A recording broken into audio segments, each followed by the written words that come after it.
There's a battle underway in Washington over memos. Democrats have asked President Trump to release their memo. It's a rebuttal to the Nunes memo of 10 days ago on the FBI. The president says he will release it, but at this point, the memo contains too much classified information that must be taken out or altered before the public can see it. Some are saying that was the plan all along, that Democrats deliberately created a memo they knew couldn't be released.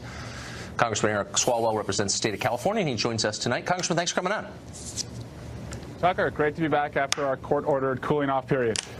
Exactly, which I was thinking about today, and I'm glad and grateful that you came back. So 10 days ago, February 2nd, was the day the Nunes memo was released, and this show had called for it to be released. And because of that, you said that we were working for Vladimir Putin. Now, the Democrats have a memo, the minority memo, and I would like to see that released, and we've called for it to be released on the show as well. Do you still think I'm working for Putin now that I want your memo to be released? No. Tucker, I never said that. I said that you're making the same argument. You're on the same side with them. But I'm glad you do agree that I was actually doing his bidding. So the question is asking for your memo to be released doing his bidding also? Yeah. No, I said when you're on the same side, you have to ask whose bidding are you doing. But Tucker, I'm glad you agree with me because hold on, wait, public... please answer the question. Yeah. I'm asking for your. You said that because I wanted Nunes's memo to become public. Now I would like Adam Schiff and your memo to become public. Am I still on Putin's side? It sounds like this is going to be a short interview because you and I both agree the Democratic memo should be public. Okay, so the answer is, if I want the Republican memo to be released, I'm on Putin's side, but when I want the Democratic memo to be released, I'm on God's side? I think both of us agree that we should get past the memo, the attacks on process, and get back to the evidence in this investigation. But see, what's so striking, though, is that when Nunes was releasing his memo, you guys said, and you among them, this is hurting American national security. It's subverting the rule of law. This memo that you are trying to release now apparently has classified information in it. I think you would agree that it does.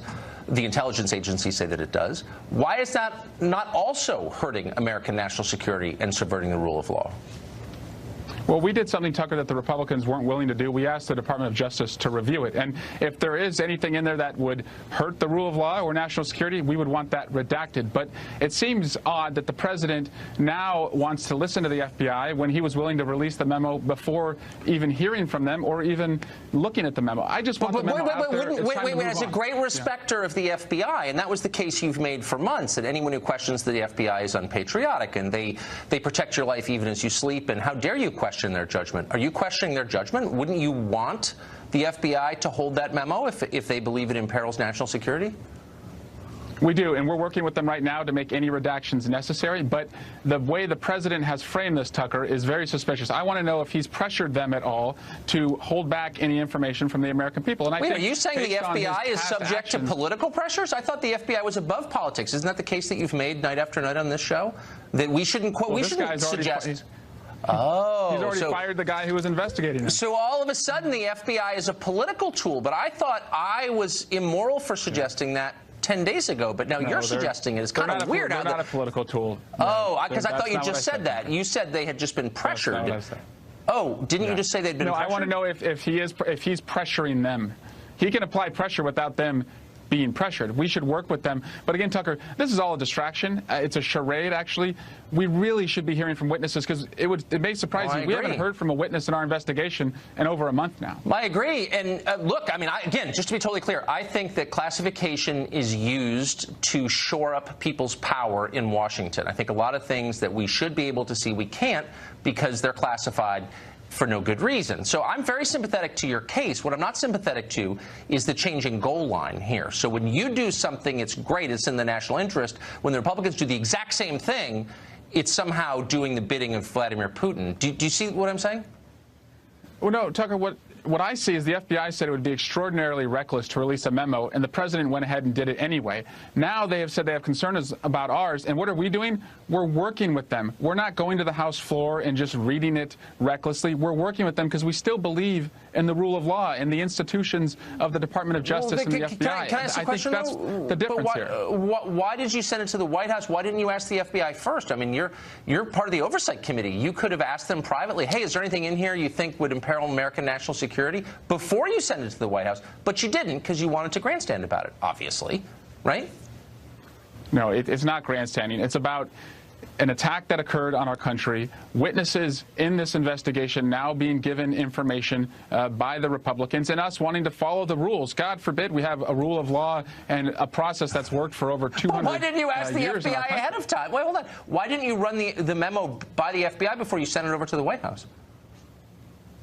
Tucker, we've been following the rules that we're given. We're in the minority right now. Oh, no I don't think this is how it'd be run if we were in the majority. Okay. I know that's true. We'd be in the middle of impeachment. So really quick, look, we've been talking about this for over a year. You've suggested that the president and the people around him basically sold out our country to a hostile foreign power, Russia. You've presented no evidence of that. You've said it's either classified or the investigation's ongoing. I want to make a deal live on TV.